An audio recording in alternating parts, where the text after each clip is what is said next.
Salut, me voilà à Villard-de-Lans. Je suis arrivée en car depuis Grenoble. C'est trop pratique de partir de Grenoble plutôt que de partir de Lyon. Ça mettait 1 heure en car de l'Isère, là, les cars de la région. Et il fait moins mauvais que ce que j'avais imaginé avec la météo. Je pense que je vais aller vers là où j'avais pensé aller, la Grande Moucherolle. Et puis j'ai tout ce qu'il faut pour bivouaquer. J'ai même acheté des petits crampons forestiers pour pouvoir marcher sur la neige si elle est gelée. Normalement, il n'y en a pas beaucoup, mais bon, là-haut, ça a l'air un peu quand même enneigé. Voilà, je vous emmène avec moi, c'est parti. J'ai pas pris la gourde, la poche à eau parce que s'il gèle, après elle est inutilisable. Je me serre la ceinture.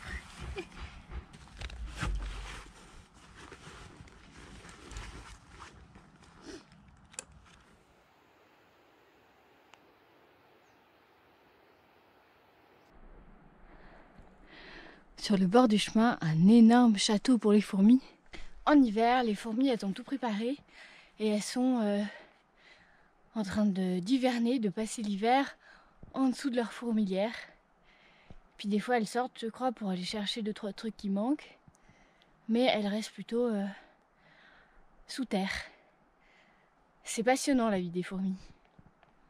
D'ailleurs, je lirais bien un petit livre là-dessus, ou un gros livre.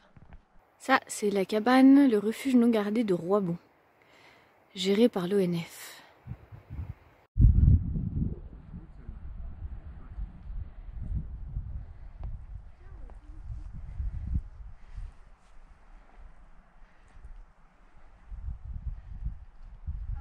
J'aurais bien aimé remplir ma gourde ici, mais force est de constater qu'il n'y a pas d'eau.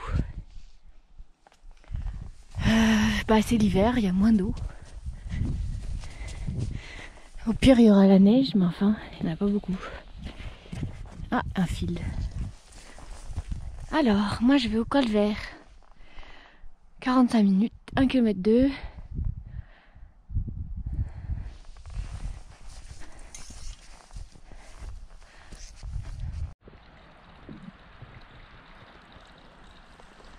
Et ben voilà, de l'eau. J'en aurai en redescendant, si besoin. Et ça se dégage, c'est magique.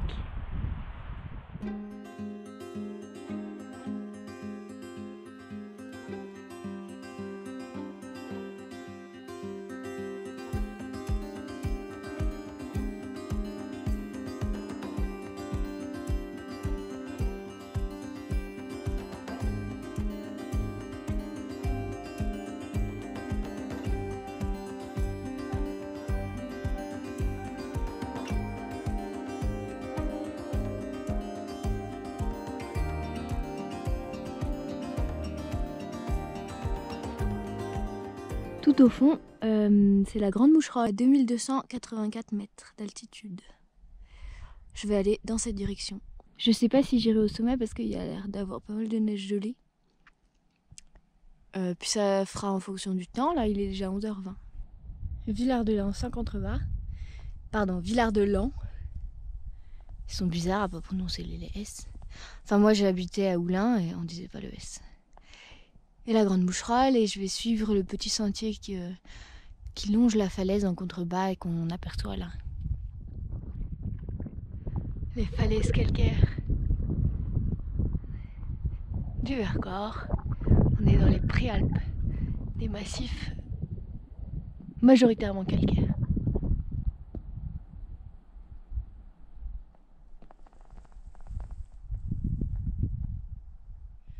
On dirait du rhododendron. Ça m'étonne qu'il y en ait ici. D'habitude, c'est plutôt dans les Alpes cristallines. Par exemple en Umaï. Ils sont tellement petits par rapport à ceux du Népal. Au menu de ce midi.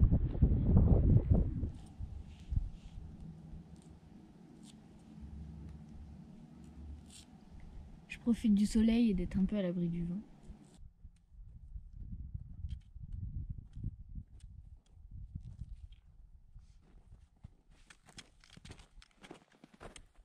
Je sais pas si c'est une très bonne idée que j'aille par là, vers la Grande Moucherolle, parce qu'en fait c'est en direction de la station de ski, mais bon. On voit bien qu'ils ont rajouté de la neige sur les pistes, parce que sinon personne pourrait skier. D'ailleurs, étonnant que ce soit encore ouvert. Ça se couvre à nouveau. Le paysage est impressionnant, je trouve. On dirait que je filme en noir et blanc.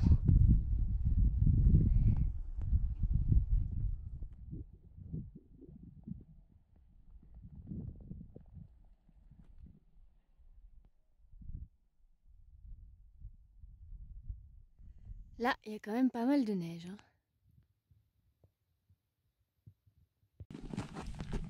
Juste en partant ce matin de Villard-de-Lans, je suis allée acheter des crampons forestiers que je n'ai jamais eu.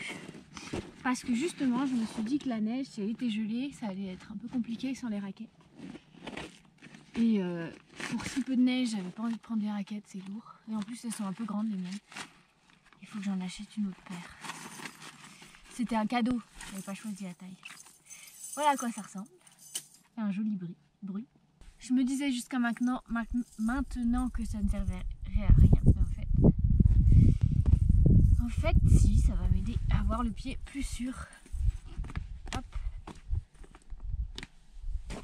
Et voilà. Parce que là, quand tu es dans des combes au nord, la neige elle est gelée, elle n'a pas fondu. Alors que là, jusqu'à maintenant, c'était au soleil. Il y avait la couche en surface qui fondait un peu et ça faisait une adhérence. Je vais pouvoir courir dans la neige.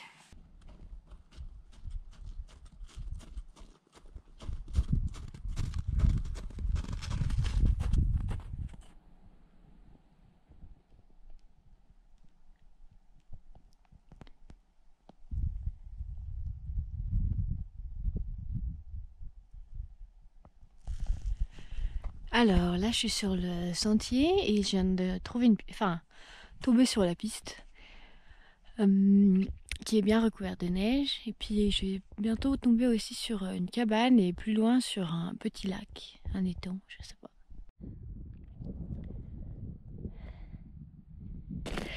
Je monte avec mes petits crampons, ça sauve la vie, franchement. Trop pratique. Ça s'enlève facilement au cas où il n'y a plus de neige et ça se remet vite.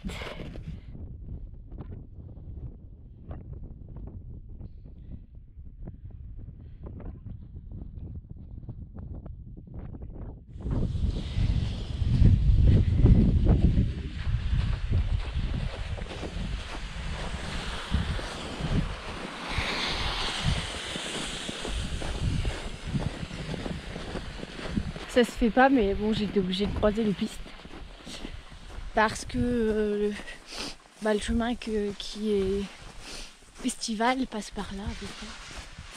Je vais aller voir le lac. Et un de ces vents, enfin là ça va, mais quand il est là, il est glacial.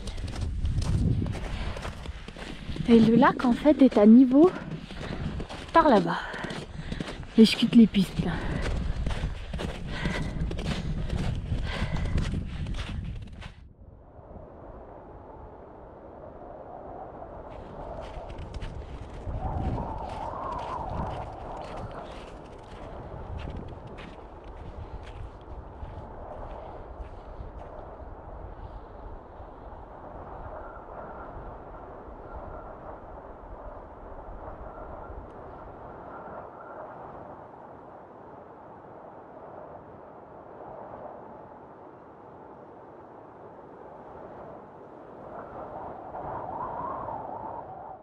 Regardez, il y a une arche là-bas. On dirait de la neige, mais c'est un trou dans le rocher.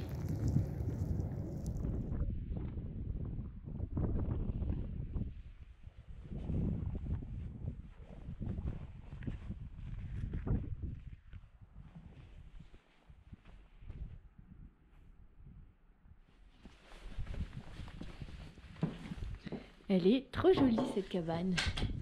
Elle a été refaite. Vraiment trop chouette, elle donne trop envie de dormir là-haut. Il manque juste un poil. Mais il fait quand même moins froid que dehors. J'aurais bien pris le goûter ici, mais il est déjà 16h. Je vais regarder sur la carte où je suis par rapport à un potentiel lieu de bivouac. Si j'ai le temps, je me fais chauffer une petite tisane. Et sinon, j'irai installer directement le bivouac. Et ensuite, je me poserai au chaud. Je vais avoir une longue soirée, donc bon, je vais voir. Là, je commence à fatiguer avec le froid, je le sens, c'est pas la même fatigue. J'ai la bouche un peu pâteuse. Bon, après avoir étudié la carte, il n'y a pas d'endroit en dehors des pistes où ça me paraît assez plat pour planter la tente. Sinon, il faut redescendre et descendre pas mal. Et ça, enfin, je pourrais le faire. La descente, c'est rapide, mais en fait, bah, c'est chouette ici. J'aime bien la petite cabane. Et là, je vais pouvoir mettre des chaussettes sèches, me mettre dans mon duvet et puis passer l'après-midi comme ça, au chaud. J'ai déjà pas mal marché. Enfin voilà. Comme d'habitude, je change mes plans. J'ai mon tarp et il aura pas servi à grand chose, mais c'est ça aussi qui est chouette, c'est de pouvoir changer de plan, changer d'avis et se laisser le temps et se laisser le choix de rester tranquille et pas courir comme ça m'est beaucoup arrivé en hiver. De toujours rechercher un meilleur endroit pour bivouaquer et puis d'arriver à 17h30, il fait déjà presque nuit, il faut tout planter en 4e vitesse. Bon, ça fait partie de l'aventure aussi, mais là, je crois que j'en ai assez profité pour aujourd'hui.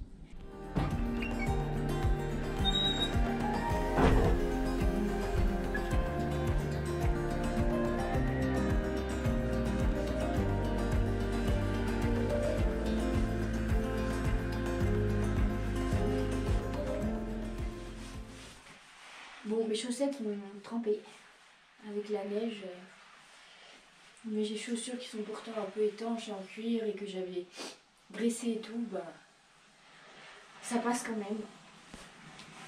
Et j'ai pas envie de les mettre contre moi pour qu'elles sèchent, mais enfin je crois que je vais le faire. Mais quand je me serai un peu réchauffée. Enfin, comme je pourrais pas faire de feu, je vais pas pouvoir les faire sécher. Bon, ça dérange pas parce que je suis partie un jour, mais... Enfin, 2. Que demain soir, je serai au chaud, mais voilà.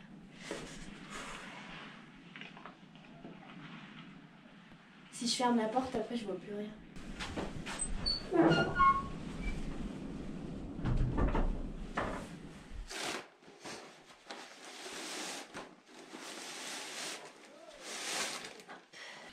Hop, un peu d'écriture. C'est mon carnet de voyage. Ça, c'était le Népal. Et puis après, j'en suis à Goethe, que j'ai jamais lu. Et c'est complètement pas anachronique, mais c'est très différent. Ce que je vis maintenant, en 2022, dans la montagne. Et ce roman avec l'histoire d'amour du jeune Werther en 1700 et quelques en Allemagne.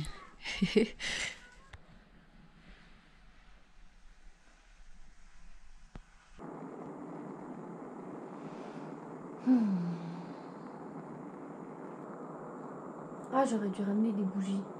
C'est quand même trop bien d'avoir des bougies. Mais je savais pas que je serais en cabane.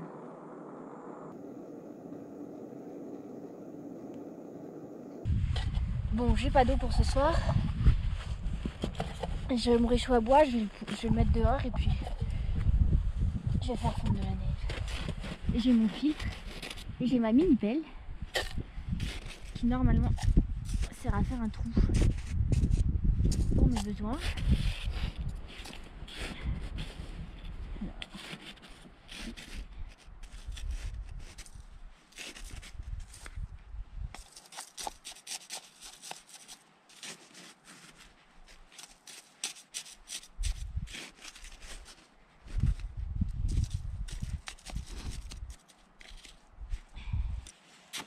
Et voilà, ça y est, ils ont fermé les pistes. Je me retrouve toute seule. Le vent, il s'est pas arrêté par contre. Je vais me mettre dans le coin là.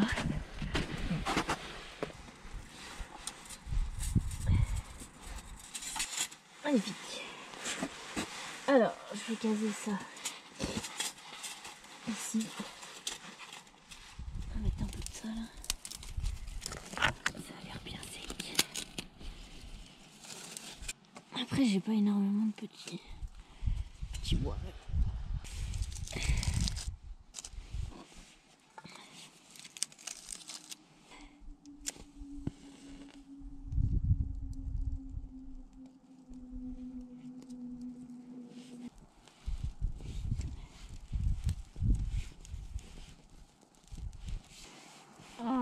ça vole pas assez ces trucs.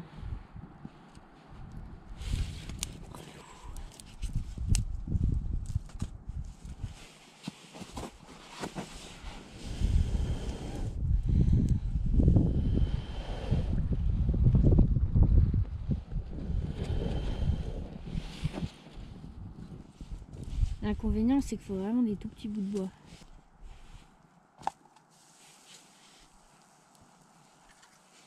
Un petit astuce, c'est de mettre de l'eau. Ça fait mieux fondre. Et voilà.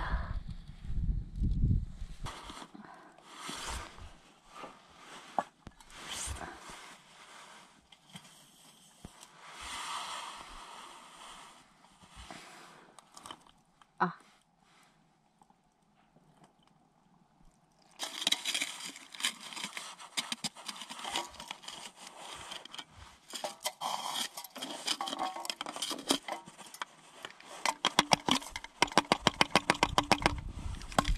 Bon, là j'ai 400 ml, un peu chaud.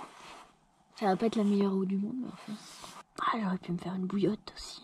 J'ai froid aux pieds, ils sont gelés. Ça, c'est une soupe à la tomate maison que j'ai déshydratée. Et c'est trop bon. Et là, je fais chauffer le dernier lyophilisé que j'avais reçu de Lyophilisé & Co.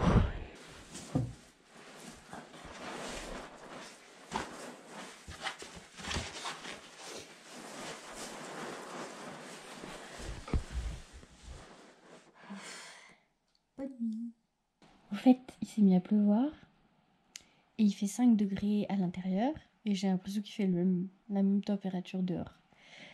Mais je pense pas que ça va baisser puisqu'il pleut et qu'il y a des nuages. À moins que la neige se transforme en pluie pendant la nuit.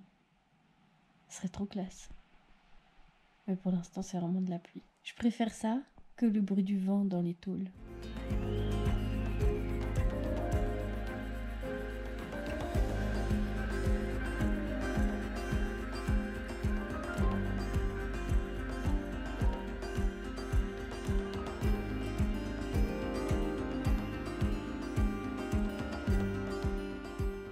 Je me mets à l'abri du vent. Bon bah le vent a soufflé toute la nuit et il a plu. J'espérais un peu qu'il neige, mais bon, il n'a pas neigé. J'ai entendu les dameuses passer, enfin la dameuse passer. Je vais descendre pendant qu'elle a fini son travail et que les gens ne sont pas encore sur leur ski. Et c'est chouette parce que là il est 8 h et il fait déjà jour. Et il fait pas trop froid par le vent qui est vraiment gelé. Et puis il y a de la lumière, enfin c'est pas trop couvert vers là-bas. C'est chouette. Ça rend jaune la lumière sur la vidéo, marrant.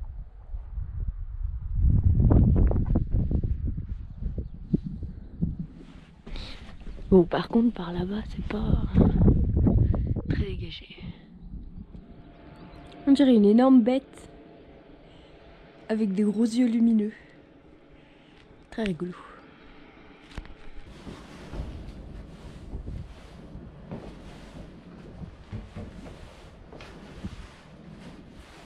Maintenant que le ménage est fait, je remets le crampon, j'y vais.